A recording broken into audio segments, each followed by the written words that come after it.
भी सब्जेक्ट को जिसमें कंपटीशन होगा, लाखों लोग फॉर्म भरेंगे, 12,000 लोग मेंस लिखेंगे, उस सब्जेक्ट को बिना कुछ अटैचमेंट बनाए तुम यूपीएससी के लेवल का तैयार नहीं कर पाओगे। और उस एग्जाम में, जिस एग्जाम में देश के सबसे होनहार लोग आते हैं, आईआईटीएंस आते हैं, एनआईटी वाले लोग आएंगे, मेडिकल साइंस से लोग आएंगे, एमबीए वाले लोग आएंगे, यूनिवर्सिटीज के सबसे क्रीम टॉप बच्चे आएंगे, उनके साथ कॉम्पीट करना संभव नहीं है। इसलिए जब भी मैं वर्कशॉप लेता हूं तो मैं इस बात पर बहुत जोर देता हूं कि पहले इस विषय को समझो, ये है क्या, तुम्हारी लाइफ में इसका रोल क्या है, इससे हमारी दुनिया में क्या फर्क पड़ा है फिलॉसफी के आने से, इसने कंट्रीब्यूट क्या किया है तुम्हारी सोसाइटी को, तुम्हारे पॉलिटिकल सिस्टम को, तुम्हारी इकोनॉमी को, तुम्हारे कल्चर को, तुम्हारी सिविलाइजेशन को क्या कंट्रीब्यूट किया है, क्या योगदान है इसका। ये बात जब हम समझते हैं तब हमारे दिमाग में पहले फिलॉसफी का एक पिक्चर बनता है। फिर जब हम पढ़ने जाएंगे सिलेबस, चाहे उसमें प्लेटो पढ़ेंगे, चाहे उसमें देकार्त पढ़ेंगे, या फिर कार्ल मार्क्स पढ़ेंगे, या गांधी पढ़ेंगे, तो हमारी समझ में आएगा कि फिलॉसफी का ये मायने बताया था, इसलिए हम गांधी को ऐसे पढ़ रहे हैं। इतिहास में गांधी को ऐसे पढ़ते हैं, फिलॉसफी में गांधी को ऐसे पढ़ते हैं। ये चीजें हैं जिनके कारण हम लोगों को फिलॉसफी के अंडरस्टैंडिंग पर खासा समय देना चाहिए या देते हैं। इस पहली क्लास के बाद फिर जो खंड फिलॉसफी का शुरू करना होता है, मान लो मुझे धर्म दर्शन पढ़ाना हो, रिलीजियस फिलॉसफी, तो मुझे 3-4 क्लास तुम्हारी तैयारी करवाने के लिए चाहिए, जिससे तुम धर्म दर्शन के लिए तैयार हो पाओ। क्यों? देखो, तुम ज्योग्राफी ऑप्शनल लोगे तो क्लास 6 से तुमने ज्योग्राफी थोड़ा बहुत सुन रखा होगा, ज्वालामुखी, पहाड़, नदी, झरना, जो कुछ भी है, हमारा ग्रह पेंजिया और सब कुछ इसके बारे में, तटीय सागर और ये वो कैसे हुआ, क्या हुआ, सब तुमने सुन रखा है। गोंडवाना लैंड और फिर भारत, पूरी जर्नी तुमको पता होती है। तुम साइंस पढ़ोगे तो 9th से 8th क्लास से 6th क्लास से तुम साइंस पढ़ रहे हो।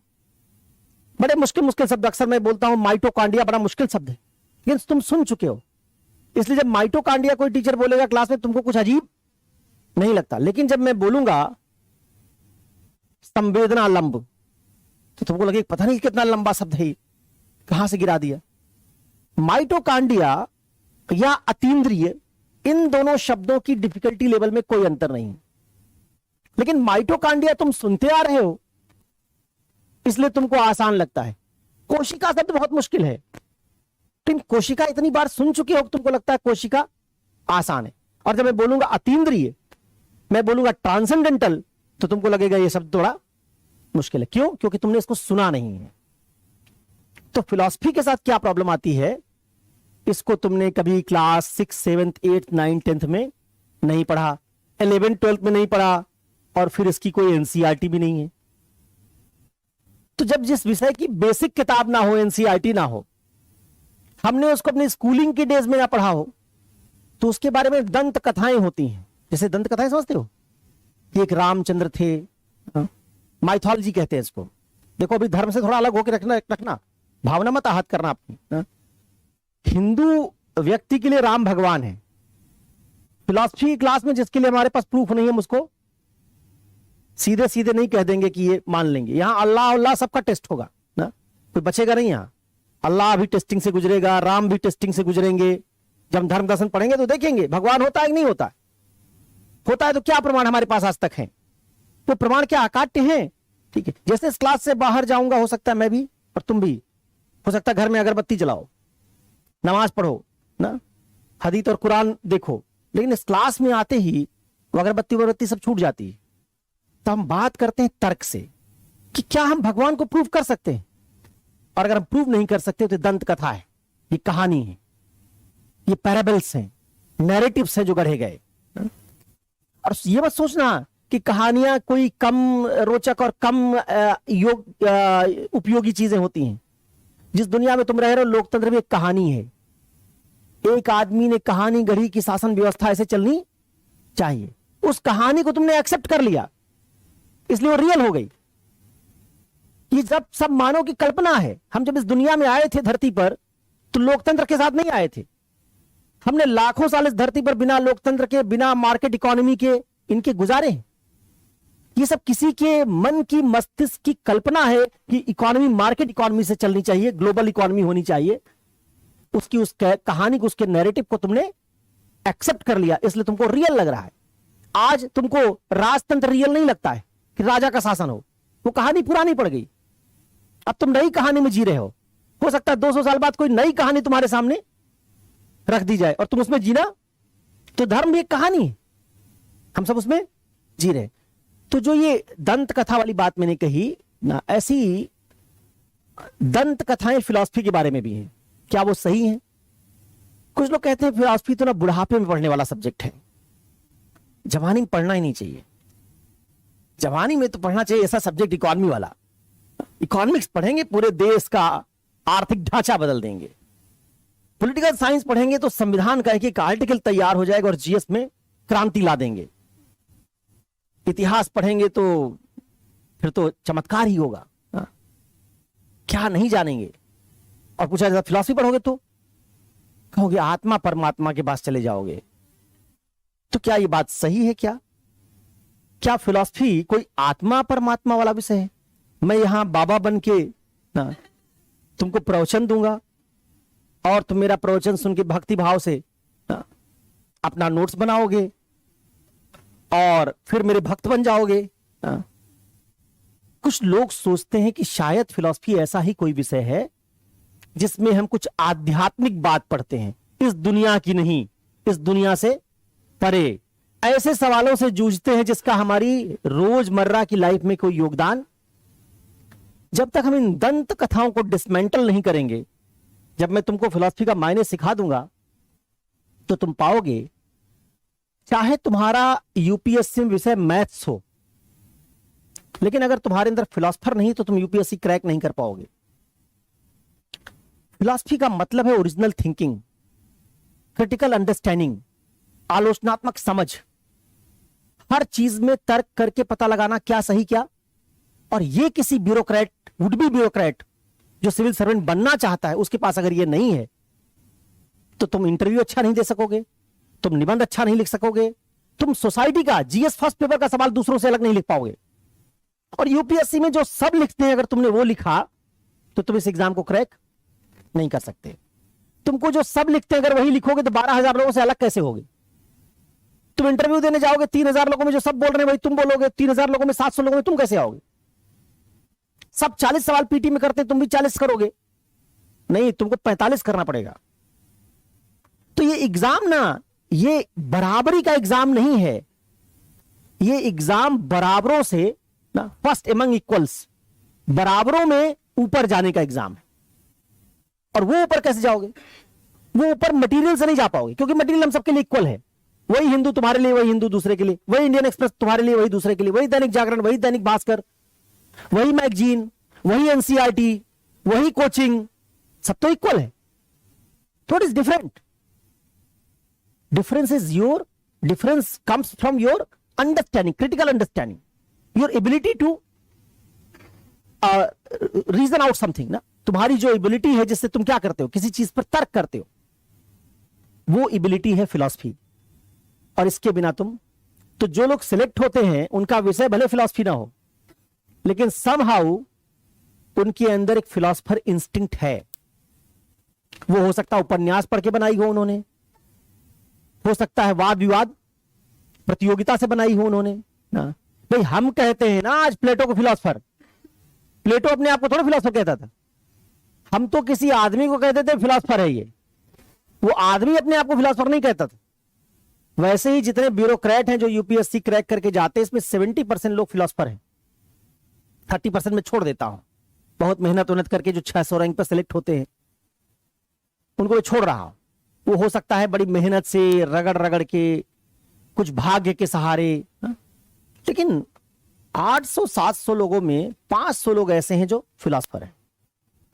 तब अगर तुमको एक सब्जेक्ट की ट्रेनिंग ही दी जाए जिसको कुछ लोगों ने थोड़ा सा भी सीखा कहीं से, तो उससे उनका बेड़ा पार हो गया, उसकी तुमको ट्रेनिंग मिलेगी तो तुम्हारा जरूर भला होगा। इसलिए मैं मानता हूं कि यूपीएससी में 2 सब्जेक्ट को मैं बहुत ऊपर रखता हूं, एक पीएसआईआर पॉलिटिकल साइंस और दूसरा फिलॉसफी।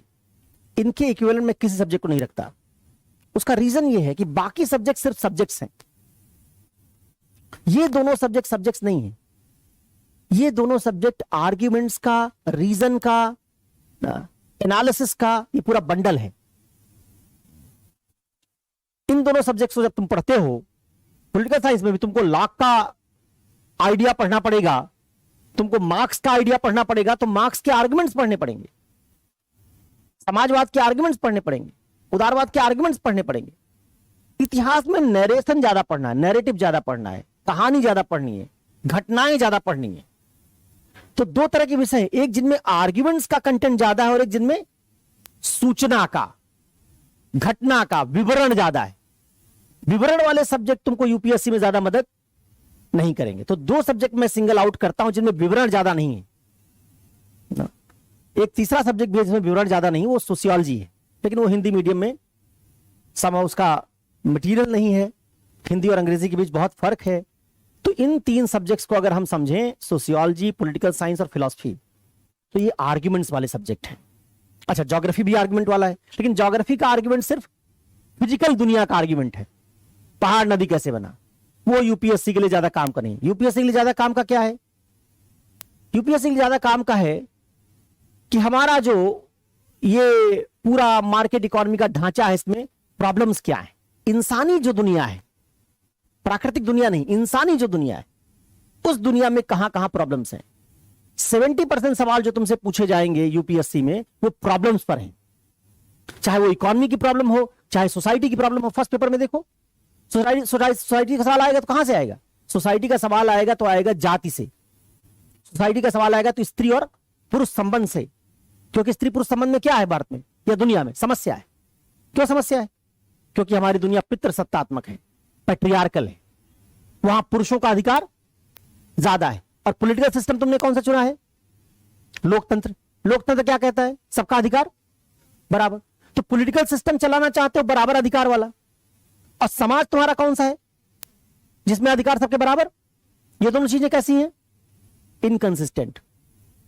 इसलिए सोसाइटी में हम सवाल पूछते हैं किससे? स्त्री पुरुष समस्या से, या स्त्रियों की समस्या से, जाति की समस्या से, धर्म की समस्या से। यूपीएससी समस्या से सवाल पूछता है। इकोनॉमी में सवाल पूछेंगे, कहां से पूछेंगे? समस्या से। तो पेपर समस्या का है। आईआर में सवाल पूछेंगे, कहां से पूछेंगे? ज्यादातर समस्याओं से। भारत इस चीज को कैसे बैलेंस करेगा, यहां भारत की हित की पूर्ति कैसे होगी, इसका मतलब वहां प्रॉब्लम है कुछ। तो ये प्रॉब्लम की अंडरस्टैंडिंग का मसला है। वो समझ तुमको ज्योग्राफी नहीं दे सकता, क्योंकि ज्योग्राफी तुमको इंसानी दुनिया के प्रॉब्लम से परिचित नहीं करवाता। इसलिए मैं इन तीन सब्जेक्ट्स को मानता हूं कि ये सबसे ऊपर है, सोशियोलॉजी, पॉलिटिकल साइंस और फिलॉसफी। इनमें फिलॉसफी को क्यों एडवांटेज है? पॉलिटिकल साइंस बहुत अच्छा सब्जेक्ट है, लेकिन सिलेबस बहुत बड़ा है। फिलॉसफी जो काम पॉलिटिकल साइंस करता है, वो सेकुलरिज्म पढ़ाएगा तुमको, पॉलिटिकल साइंस फिलॉसफी पढ़ाएगा। वो मल्टीकल्चरल बहुसंस्कृतिवाद पढ़ाएगा, पॉलिटिकल साइंस फिलॉसफी पढ़ाएगा। भ्रष्टाचार यहां भी पढ़ोगे, गांधी अंबेडकर पढ़ोगे, संप्रभुता पढ़ोगे, स्वतंत्रता समानता न्याय पढ़ोगे, लोकतंत्र पढ़ोगे, दंड पढ़ोगे, सामाजिक न्याय पढ़ोगे। तो फिलॉसफी में जेंडर पढ़ोगे, इकोलॉजी पढ़ोगे। तो फिलॉसफी में पर्यावरण से लेकर स्त्री पुरुष संबंध, गांधी अंबेडकर, भ्रष्टाचार, बहुसंस्कृतिवाद, धर्मनिरपेक्षता, सब तो पढ़ोगे। तो इसलिए ये तुमको प्रॉब्लम्स की ओर भी ले जाता है, आर्ग्यूमेंट्स भी तुम्हारा डेवलप करता है। सेकंड पेपर ये मदद करेगा, जिसमें हम ह्यूमन इंस्टीट्यूशंस की प्रॉब्लम को समझेंगे। और फर्स्ट पेपर क्या करेगा? फर्स्ट पेपर वो करेगा जिसकी जरूरत तुमको निबंध के पेपर में पड़ती है। किसकी जरूरत? अमूर्त चिंतन की। दो चीजें हैं, देखो, जिस दिन लोकतंत्र बना नहीं रहा होगा, उस दिन लोकतंत्र एक अमूर्त विचार था, क्योंकि दुनिया में कोई लोकतांत्रिक राज्य नहीं था। आज लोकतंत्र एक मूर्त विचार है। क्यों? क्योंकि लोकतंत्र के अनुसार हम सरकार बनाते हैं। लोकतंत्र को चलाने के लिए हमारे राजपथ पर, इंडिया गेट से पीछे जाओगे तो संसद है, प्रधानमंत्री का घर है जो लोकतंत्र की प्रक्रिया से चुना जाता है, सांसदों के घर हैं, सब हम देख रहे हैं। आज लोकतंत्र कैसे काम करता है ये देख रहे हैं। आज से 300 साल पहले हम लोकतंत्र को देख नहीं सकते थे। तब लोकतंत्र एब्स्ट्रैक्ट था, अमूर्त था, आज मूर्त है। तो बताओ, हर दुनिया में जो विचार आता है वो पहले अमूर्त रूप में आता है या मूर्त रूप में? अमूर्त रूप, फिर बाद में मूर्त बनता है। इकोनॉमी पर भी यही बात लागू होती है, समाज पर भी यही बात लागू होती है। कल्चर भी सबसे पहले कहां होता है? हमारे दिमाग में। धर्म कहां था पहले? दिमाग में। इस्लाम का आइडिया आया होगा ना पैगंबर मोहम्मद के दिमाग में। आज इस्लाम मूर्त है, एक समय इस्लाम अमूर्त रहा होगा, गढ़ रहा होगा उसका आइडिया पैगंबर मोहम्मद के दिमाग में कि ऐसे धर्म होना चाहिए। एक यूपीएससी के एस्पिरेंट से क्या उम्मीद होती है? उसकी दोनों थिंकिंग की पावर हो।